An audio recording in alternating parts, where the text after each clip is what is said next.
So, first of all, I want to part the time a bit so you know what's going to happen.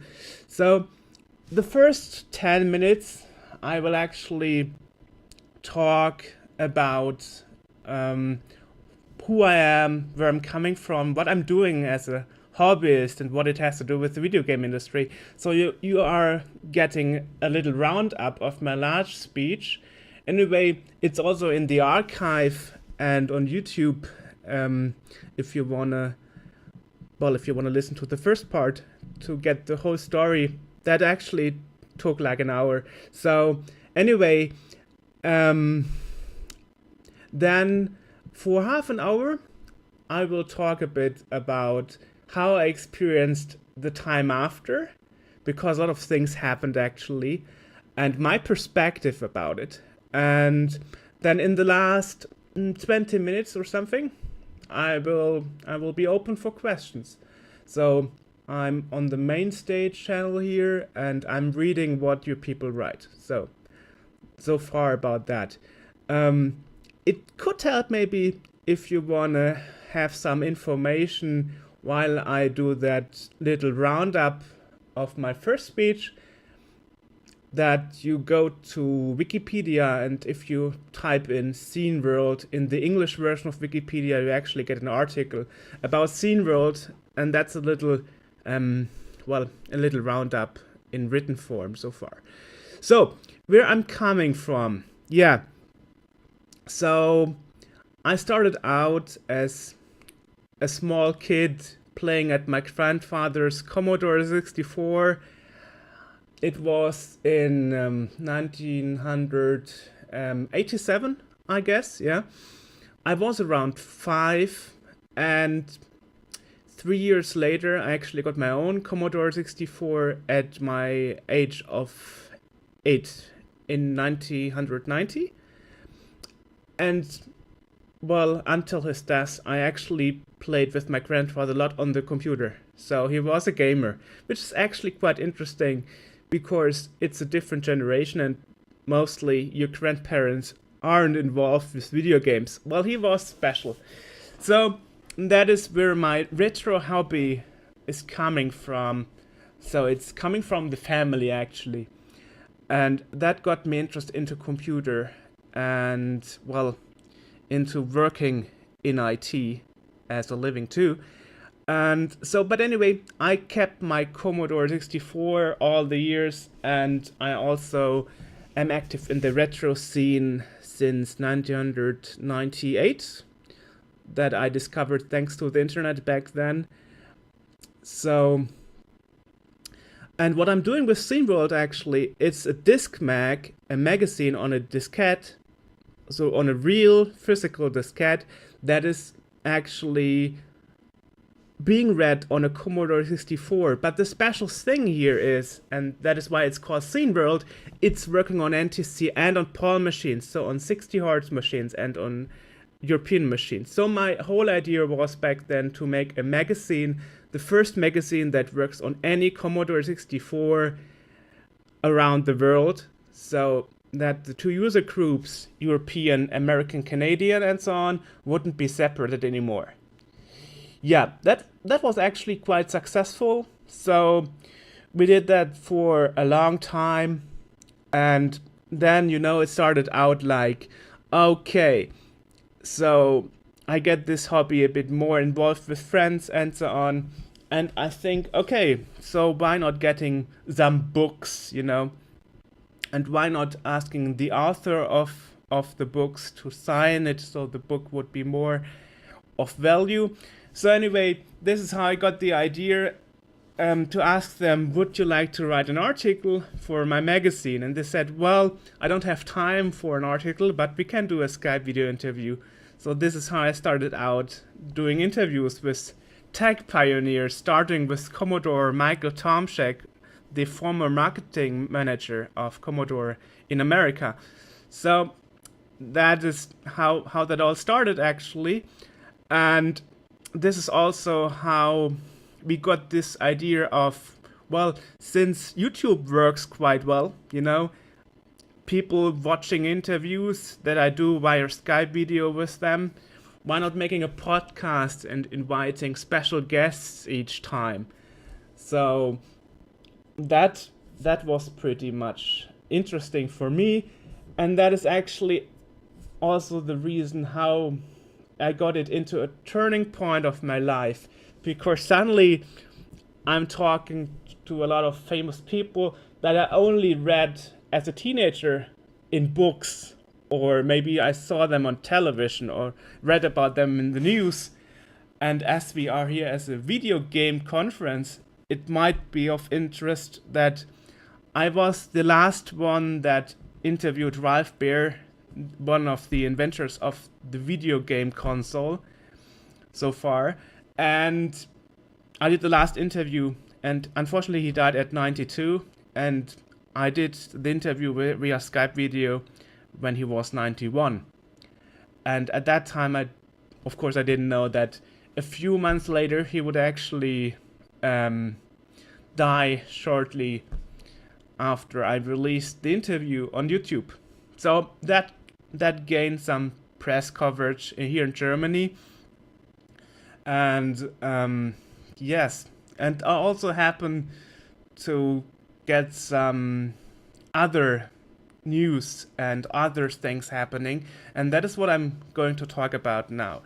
So anyway, so I'm doing this whole magazine slash podcast slash YouTube channel interviews thing as a hobby, and then it grew as making a Twitch too and so on. So anyway, what happened after my large speech? So what actually happened is, of course, each year we are invited to the Gamescom retro area, and this year I actually spent the time to meet some of the video game VIPs that I usually will talk to on Skype or talk to on the phone. So that was pretty exciting for me. So it's the first time that actually I made a plan, when to go to the business area and interview, game designers and so on about their news for our podcast or for our YouTube. So that was pretty interesting. And also one thing I learned a lot is that a lot of people give you advices, and some of those advices you should wisely ignore, I will tell you an example. When I was trying to cover the topic soccer, my goal is always to cover all sides of a story. As a good journalist, even if it's a hobby journalist activity, I still want to do an enjoyable job. So we had this soccer theme coming up, and it was like, okay, let's do like all sides of it. So let's talk to Konami, let's talk to Electronic Arts Sports, let's talk to John Hare, who is one of the pioneers in soccer games, sensible soccer, micropose soccer, and so on, you name it. And fitting to that, he actually announced a while ago, last year, that he would work on his successor, Sociable Soccer. So, and then I talked to people, other people from the industry or other people who work on events and so on, and you get those ideas and suggestions like, oh, don't talk to those guys, they are a bit odd. Don't talk to the other guys, they are a bit strange or they are rude. And I learned like, okay, well, doesn't matter what others say, just contact them and try. So, and it happened actually that I was able to cover all sides of it. So I spoke to EA in 2015, I spoke to Konami also in 2015, and last year on Gamescom I actually spoke to John Hare, and I got that side covered too. So we got all those sides covered. Yeah, that's the first reactions. Yeah, right. So anyway, anybody was quite nice to me. So was pretty great. And I have to say, it's also awesome if you go to Gamescom and, for example, you are backstage at Microsoft because you want to interview one of the designers of the successor of Maniac Mansion and Zack McCracken's Thimbleweed Park, you know? And then you see this large queue of people and the sign saying 2 hours waiting time, 3 hours waiting time, even 4 hours waiting time. And then somebody is saying like, oh, Mr. Droege, yeah, you have an appointment, come backstage.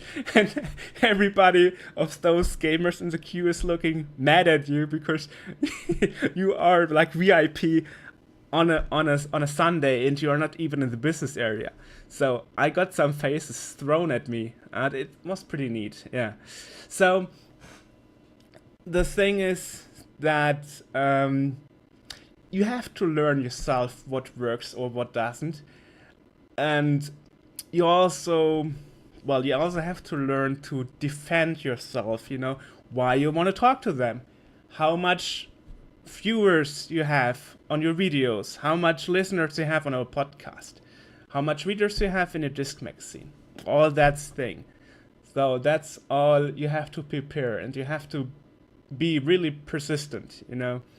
And I'm a pretty persistent person, so that's not a problem. I learned that from the YouTube videos.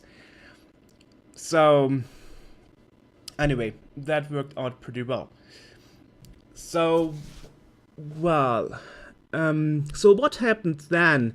Well, what happened then is actually that after Gamescom, we also started with doing more YouTube videos. For example, we did the only review video in English about the Pet phone.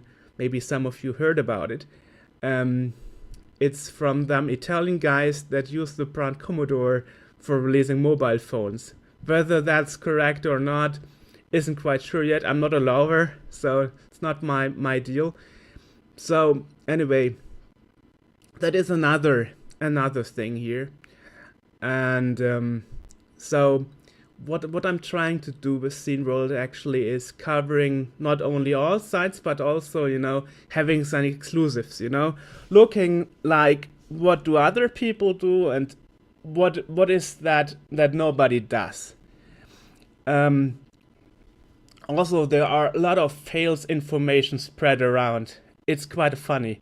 I mean, for example, like recently here in Germany, one magazine, I better don't tell the name, said that Tectoy in Brazil is doing pirated copies without permission of Sega of the Mega Drive and the Game Gear, which is called Genesis in America.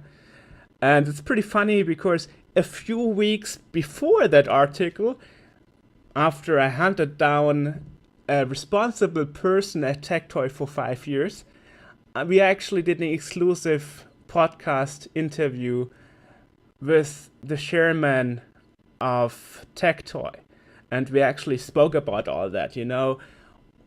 Have you gotten the license for making Duke Nukem on the Mega Drive? What's your plan for the next year? And it's interesting that that afterwards there's still coming such an article with so much false information. So that was pretty interesting for me, you know. So anyway, that was one thing. And another thing that also happened, because I mentioned that in my first part, maybe I should explain that a bit. In 2015, I was involved in a project at the Film Museum in Frankfurt, here in Germany, and there was an exhibit called Film and Games, and that's about converting video games to movies, or the other way around, movies to video games, and how they actually play together or interplay or interact with each other. You know, there are good examples where that worked well, like Tomb Raider, you know. And there are other examples where it didn't work so well, like Wing Commander. And it happened that a coworker of mine knew the organizer of that event, and he asked me if I would actually do like a program on Twitch live streaming on the evenings. So we did that, and we had people like 3D Realms or the marketing manager of Twitch. The community manager of Twitch, I should say. So we had some quite famous people here. And at this point, I also met the person responsible for video games in the German television on one of the governmental channels, you would say. And then we were talking about this topic, how the general press is not really giving a good picture on video gamers, I mean, when I was a child in the 80s, 90s, it was pretty much like, if you are a gamer, you're sitting at home, you don't have a social life, you only have nerd friends, and your mother is telling you, you should stop playing, go a bit more outside, And unfortunately, that's still the case sometimes in some reports, or they are getting the facts wrong. So I spoke to that journalist and I said, okay, let's stay in touch. Here's my card. Give me yours. Let's add each other on Facebook and let's keep in touch and let's see if we can make a report in the future when something is worthwhile happening in the retro area that we could report about on the German news channel, and so last October, actually, I received a call. It was even October the 1st, I remember it well. And he was saying, okay, so we spoke a few weeks before. We could talk about and make a TV report about the Nintendo NES Classic Mini that was coming out. And, and also there was AT Games re-releasing the Mega Drive, or the Genesis, as Americans say, and also there was a new Atari flashback. So we should do a report for television about that. So that happened. He came with the camera team, They all came to my flat, and they actually recorded some stuff about it, and asked me, like, why do you prefer old games and not new ones? What's so cool about that? And I said, well, it's like watching Dinner for One. You wouldn't like to watch a recolored version. You want to see the original in black and white. So why would I go with emulation, or why would I go with something, more modern in gaming? Yeah. And, after a few weeks, it actually went to the news, and it even went to breakfast TV a few weeks after. And this is where the whole thing got a bit crazy, because, like at work, everybody was like, oh, I saw you on television, Even when I go to the doctor because I was sick and needed a prescription, he said, like, we saw you on TV. So that was pretty wild for me.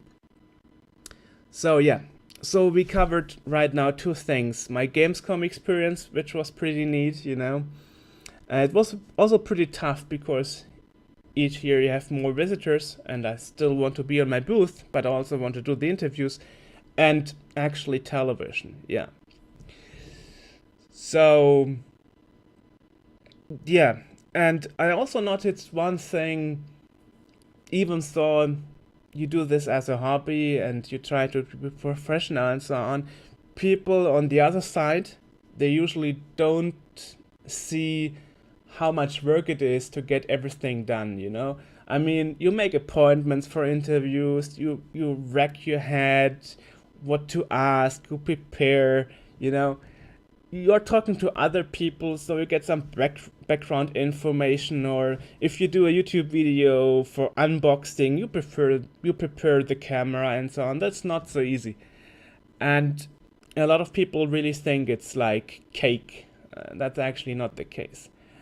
And well, and also I get sometimes that people sometimes really don't know whether to take us serious or not. And it's funny because, you know, I saw things getting wild at some points in the video game industry, like that Aaron guy, you know, with the double A, who is having like a fake video game company and so on, trying to get free review copies, you know. and it worked for a while until everybody got alarmed, and I was like thinking, okay, that's pretty dumb. So why would he do that? Because otherwise, well, nobody will talk to him anymore after a while. So I was thinking, well, and we are spending 15 years in building something, and we have to defend ourselves, whether we are serious or not. That's a bit funny at some point, yeah. So I go with this perspective that I expect nothing, but of course I'm happy for any interest in any kind anyway. But I'm not going around like, oh, I expect this to be like this, or I want some free copies, you know. Once in a while it happens that somebody asked me, oh, do we meet each other tomorrow? I said, yeah, I will be coming. And I'm like, then he says, like, I'm giving you a review copy. What review copy? I didn't actually order it. I said, like, well, it doesn't matter. It's just for your magazine, you know. Oh, I see it like it's a welcome thing, but it's not a necessity. Most of the time, I buy the games that I actually talk about with people, you know. For example, Equinox 4, that was also an interesting story, because when you look at YouTube or the press and so on, a lot of people told me, they don't really give us any information, you know. And then I was like, well, why? For me, it wasn't a problem, you know. I got everything I needed, you know. It's funny. Yeah. So it's also coming a bit from perspective at some point. And so it actually happened to me that I was speaking to the main editor of one of the leading magazines here in Germany for PC games, right? And he actually congratulated me for having the first exclusive information about Equinox 4 on my podcast. And I was like, oh, well, I didn't know that this was exclusive. I just saw it on Kickstarter and I pledged it. I backed it because I'm an avid fan of the first 3 games, and I want to help getting the 4th one done. So, and then I find out that we are the first ones that actually have like real background on the game, other than the Kickstarter campaign, you know, and other than a little small text in some magazines. Might it be clickbait pages on the internet or printed magazines? Doesn't matter. But we were the first one that actually had a podcast. At least that is what I was told. What do I know? I don't really watch everybody what they are doing. Yeah, just trying to cover all sides possible, and when something interests me, to invite people. And at some points you are lucky, you know. And it's also interesting how much fails information spreads. That's also what I learned last year a lot.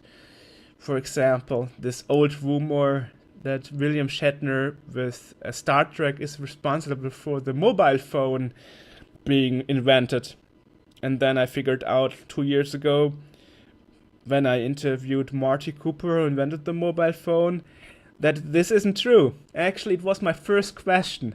Or you would say statement I started the interview with.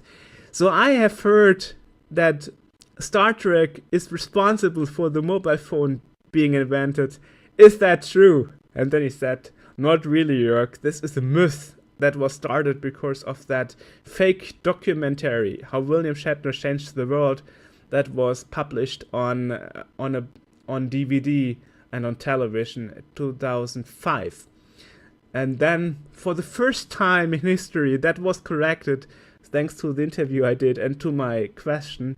It was Dick Tracy's comic who gave him the idea of making a mobile phone. And this is interesting because, I was actually looking up articles where that wrong reference to that movie was. That was a fake documentary, like Times, New York Times, other magazines, big magazines, or smaller blogs, everybody. And I emailed them. I wrote blog posts and comments and said, like, here, maybe you want to update your article and correct it. Here is the proof. This is our interview with Marty Cooper. This is how it happened to be, and not the way you write in your article. And it's funny that some people said, like, no, it's not true. Our article is correct. I'm saying, like, well, you should watch the movie. It's definitely a comedy documentary. It's not a serious documentary. If you see the documentary, you can see that, because there are a lot of stories how things happen thanks to Star Wars, and not any of them is true. So, but it happens unfortunately a lot in professional journalism that either people don't have the time, or they don't care, or they don't know better, and just use that information that was given, even though it's not correct, And that's also something that started being famous this year and end of last year, called fake news, going among Facebook and so on.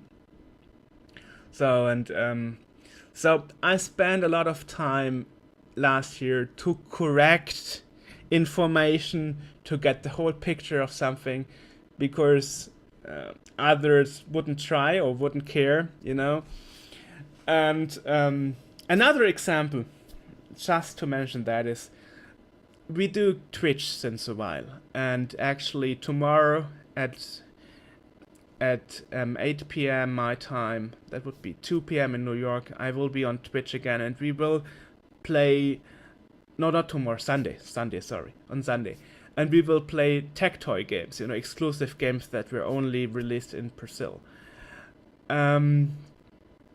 Well, so what I wanted to say about this Twitch thing is that, there is an alpha version on Vice, that emulator that is also used for the Commodore 64, and that all alpha function is actually online multiplayer games over the emulator, so you can play Commodore 64 games with your friends over the internet. And that is pretty freaking unstable, and it doesn't work. It crashes all the time. It doesn't go through any firewalls or something. It doesn't go outside. It only works inside your network, because this function is like totally badly implemented. That's why it's called unstable alpha.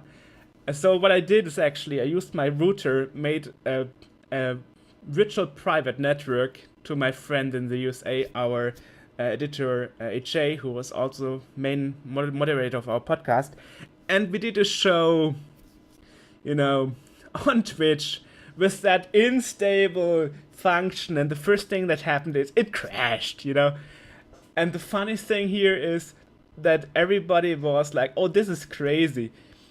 But in the end, we played Pit Stop and so on, and we had a co-moderator, my friend Senat Palic, who is also doing Retropla. This is a German show on Twitch. And so I invited him to be our moderator here, our co-moderator. So it was all three of us, me, AJ, and Senat, and then we decided to play Wheel of Fortune. The English version, I actually got it from the USA the other day, So I own the original copy, so everything is legal. And the funniest thing is, afterwards, exactly the weeks afterwards, we watched on Twitch. Actually, my friend HA did. What is played on Twitch at retro games, and most channels played Wheel of Fortune. So that pretty much spread around. So, and well, I have to say, despite we are so successful recently, and despite that a lot of people are approaching me like, can we interview you? Can you talk at our conference and so on? I'm still not getting used to so much interest in my magazine or in my YouTube or podcast or Twitch, And it started out to be a whole brand, and a lot of people ask me to participate in their project, give them some hints. That's actually what I did in the last month. I actually gave a lot of people some hints how they can improve their little hobby project in the retro area. So that's pretty funny, because in the heart I'm still a gamer. Well, nowadays I mostly game with friends, in their homes, not so much online and not so much alone anymore. Except, of course, if I have to do a review, then of course I play the game. But I should maybe more being sit down and play a bit more games. So anyway, recently, or I would say the last 2 years, I mostly spent in taking part in projects, giving interviews, speeches, taking interviews with pioneers, and trying to correct the errors on Wikipedia, giving sources where they are missing, and getting the stories in the video game industry complete, and or in the tech area complete so far. Sometimes you're reading news like the inventor of SMS died, a Finn guy, and I'm saying like, I'm sorry, that's not true. That's not the inventor of SMS. So I actually contacted Friedhelm Hillebrand, a German guy who invented SMS in, I think it was 1983 or 84. I don't remember which of the 2 years exactly. And he was never interviewed in English on video, so I did that. So that was another correction I did in the history of computing. In the tech area. And also, I should say, another interview that was very interesting, and that got me a lot of feedback, and even on Twitter, and the video itself was actually my interview with Forrest Moser on Skype video, that also nobody interviewed on Skype video before, just in a podcast on the telephone in rather bad quality. And Forrest Moser actually is the inventor of speech synthesis. So if you are a designer and you're having speech, and if you are a designer that is doing video games since 30 years, you might know about speech synthesis, And then I asked Forrest, like, what is the thing you like the most about your invention? I mean, he did everything. The speech for calculators, for blind people, blind child's pupils at school. He did speech for elevators. He did speech for everything. And I asked him, what you liked the most? And he said, the most I liked working on Ghostbusters for the Atari 500 and the Commodore 64, especially the Commodore 64, because I had to make the speech saying, he slimed me, and he was cracking up,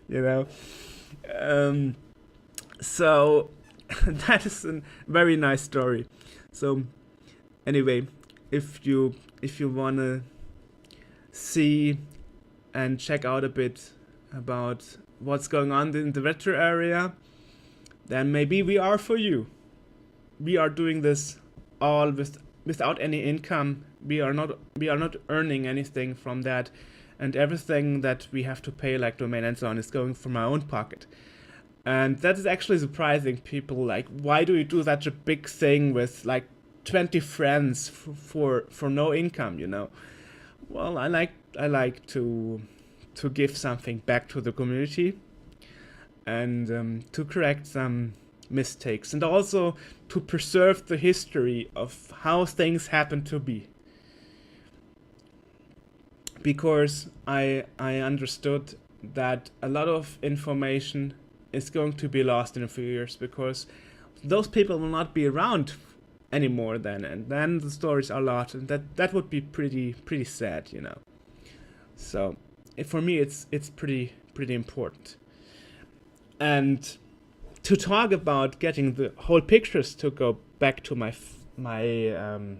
statement before, actually yesterday I did a Skype video interview with John Schauning, that actually invented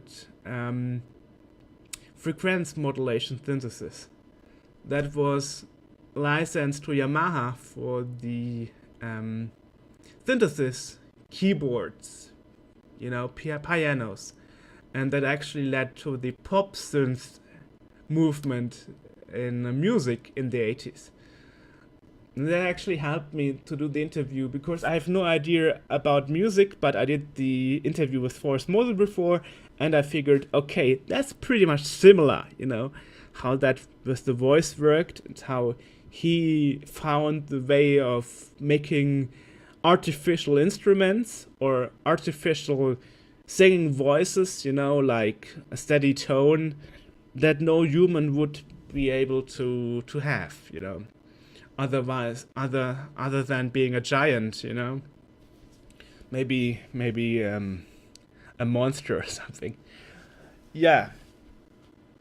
So, and maybe I should also say that sometimes it's not so easy, because sometimes it's hard to come by some people that I would like to interview, and sometimes it's hard to convince people to let them interview me.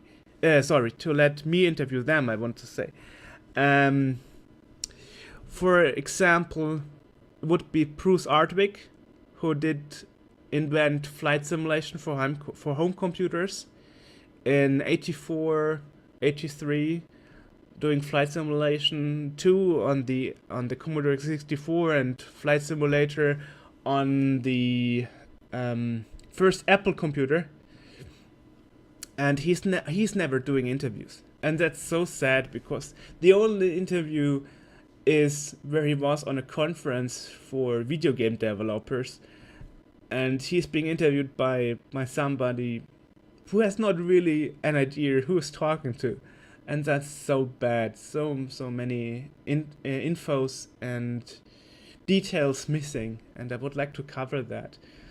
And I'm trying since years to find somebody who would know him, and try to, get him talking to me. That would be great.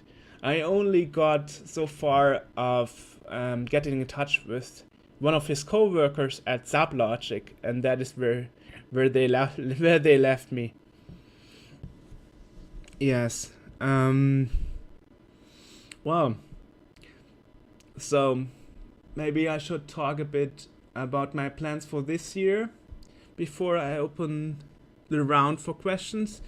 Well, so my plan for this year is, hopefully it's going to happen, to go to Japan and spend time with the lead developer who worked at Commodore in Japan, and who was one of the lead designers of the Commodore 64. I did an interview with him, Yash Terakura, a few years ago. Another exclusive, because he wouldn't talk to anybody.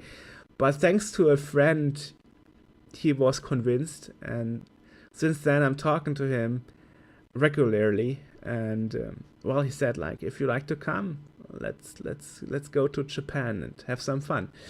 So maybe I'm doing that this year. I hope so. If that would work, it would be in September. Yeah.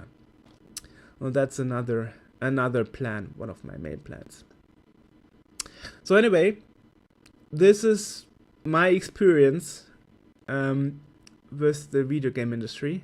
And I'm very thankful for all the chances, all the interest, for being here and talking to you and babbling a bit, and having all this support from everybody.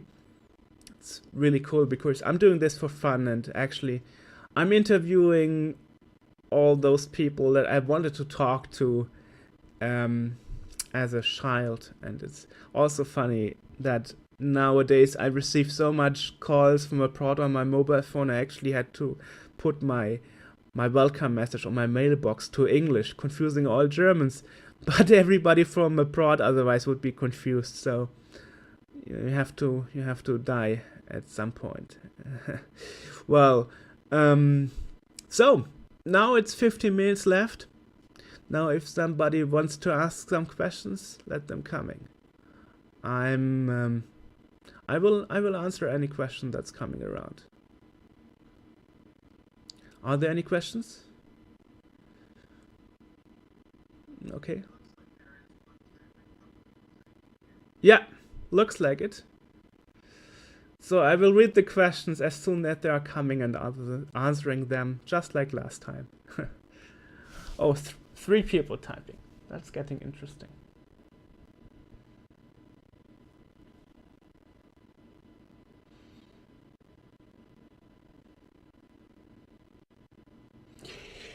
So most interviews came about through networking. No. Most of my interviews coming through about persistence. I will give you an example. I wanted to talk to the inventor of, how you would say it, Internet of Things, Adam Dunkels.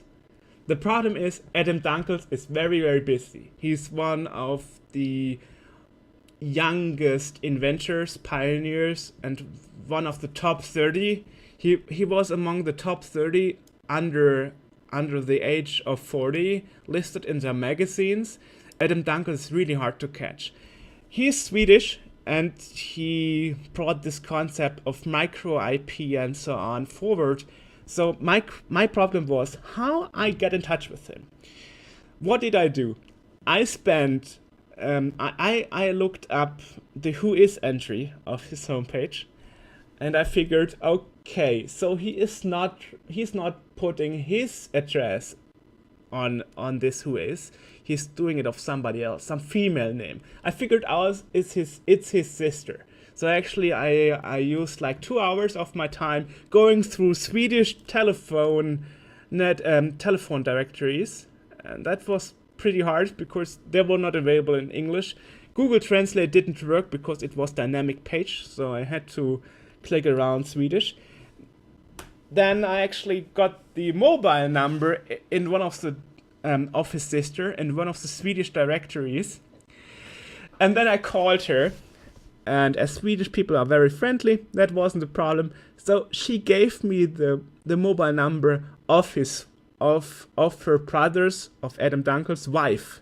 And then I talked to her, to his wife. And then she made the connection between me and his husband, Adam Dunkels, to interview him. And this is how it worked. Another person I interviewed was Chris Crick, who was sound manager of Epix. He also did the sound effects of Zack McCracken, Maniac Mansion, and he did the music for the later versions of summer games called Summer Edition, California games, and him I found through a Wikipedia entry that he worked in a band, and contacted some band member, and they gave me the address and phone number idea. So that is just 2 examples. So mostly I'm just persistent, and I'm trying to track down people even if it takes 5 or 10 years. Well, what the most persistent thing you did for access to a person you wanted to chat with? Well, that was yeah. Well, of course I don't want to to stalk people. So like I said, I'm just using information that is on the internet to track people down. And sometimes it takes 10 years, until this information is coming up.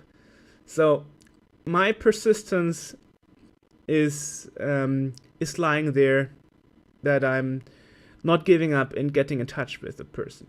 Sometimes it happens, either by using telephone directories in other languages, or through Wikipedia or some friends or something. Yeah. Well, who are some people you would definitely want to interview? Well, I mentioned one person. That would be Bruce Artwick, who invented flight simulation. Maybe somebody here knows somebody to convince him to talk to me. As I said, I only got as far as his co-worker, as Sublogic, but then they never got back to me anymore. That's too bad. Another person would be Steve Wozniak, but that didn't happen either, because I'm always getting told that he has no time. That's too sad. But those would be two people. I don't know how much some people are for you. At least I named two. So, any other questions?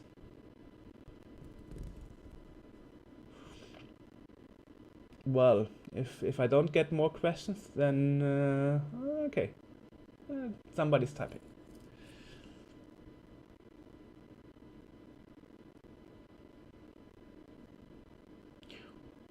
Well, another person I would like to interview. Yeah. Where can we find your interviews? I didn't mention it earlier because I wanted to tell that at the end of my speech here. But of course, yeah, everything I'm talking here about you can find at our homepage, sceneworld.org,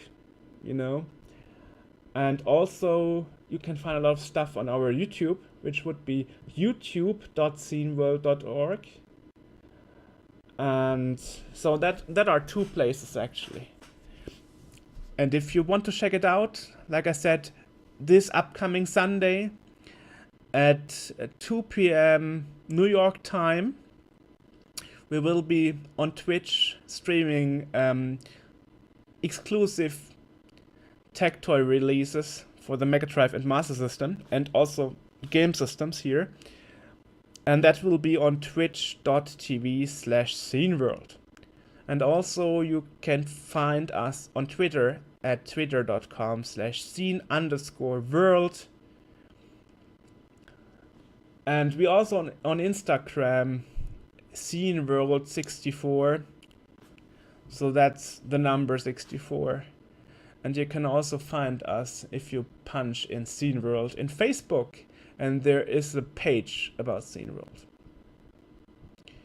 Did I miss something? I don't think I did. Yeah. So we are on YouTube, Twitter, Twitch, on our homepage. Our homepage, meanwhile, also grew to, as I read it in a review about Sceneworld recently, it also turned into a news portal for video games. Might it be newer games on PC or retro games, because when we release something, we also mention it on our blog. So yeah, and you can also subscribe to our newsletter from the homepage. Yeah.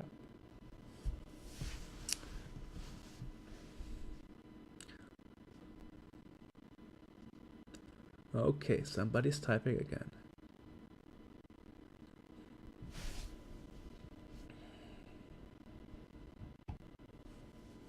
Oh, but maybe I should mention before I read the next question, if you want to contact me, or if you want to help us, or get in touch with me or something, you can actually do that if you go to our homepage, sceneworld.org, and fill out the contact form at contact, or if you email me on contact@sceneworld.org, and then I will definitely get back to you.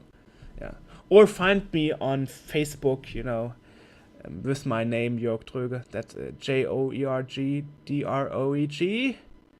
It's a pretty German name, right? So, yeah. Well, and I also guess you can Google us, since we are so much present in the media recently. We are also pretty much findable on Google. So, the next question. What was the most hard obstacle in your life if we talk about journalism?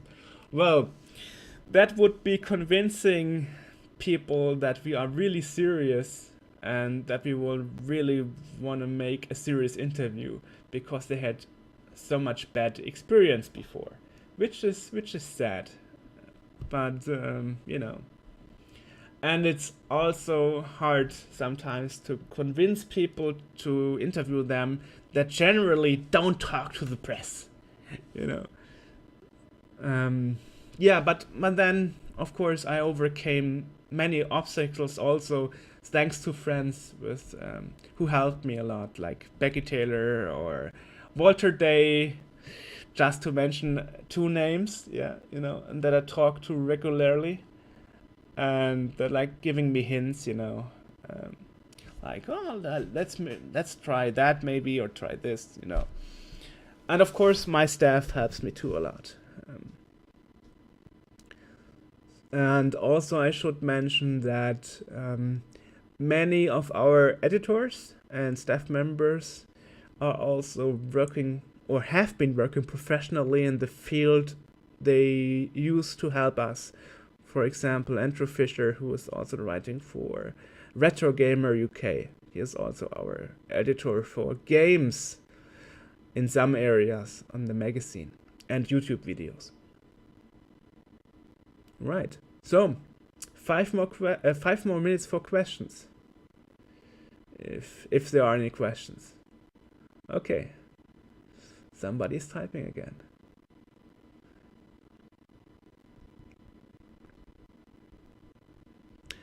Well, so hopefully that speech was interesting for you.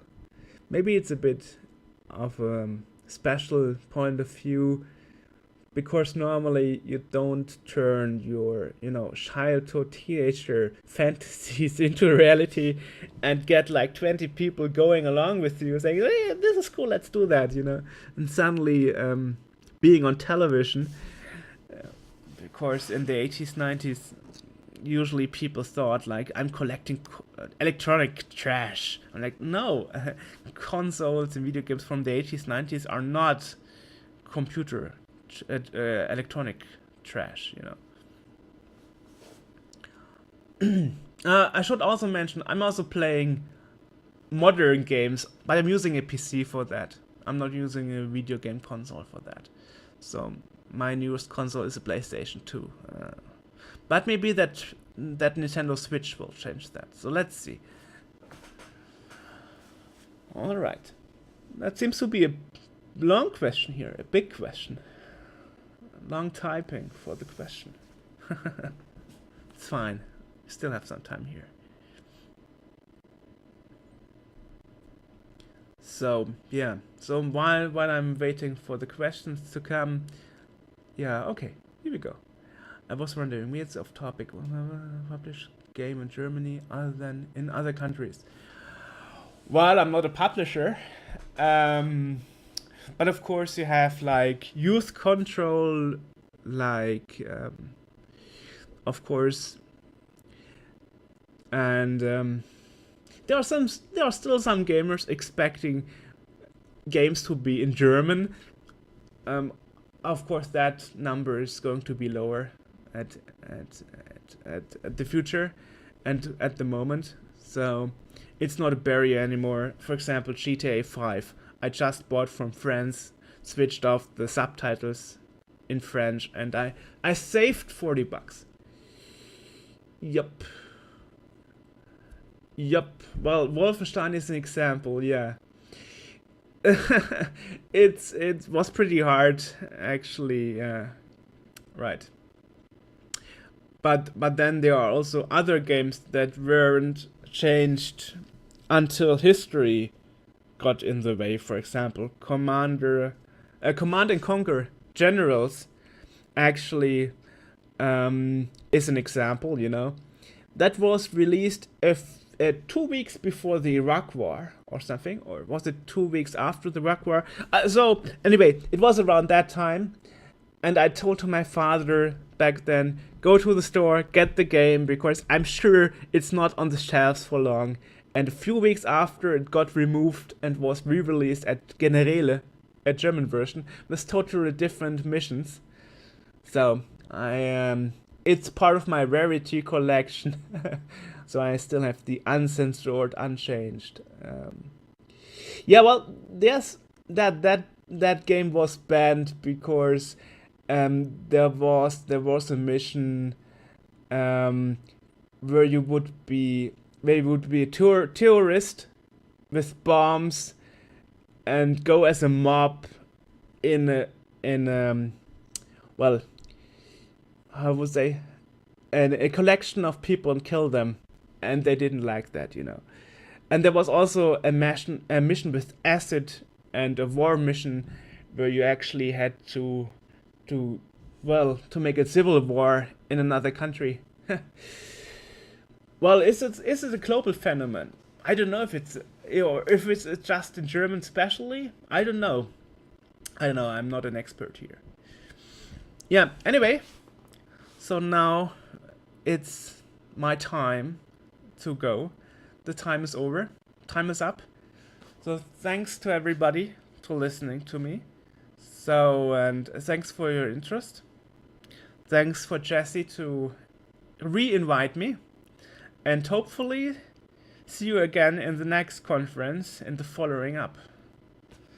Thanks a lot. Yeah.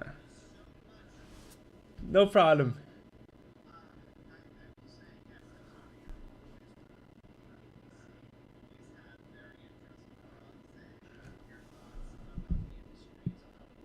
Thank you. Thank you.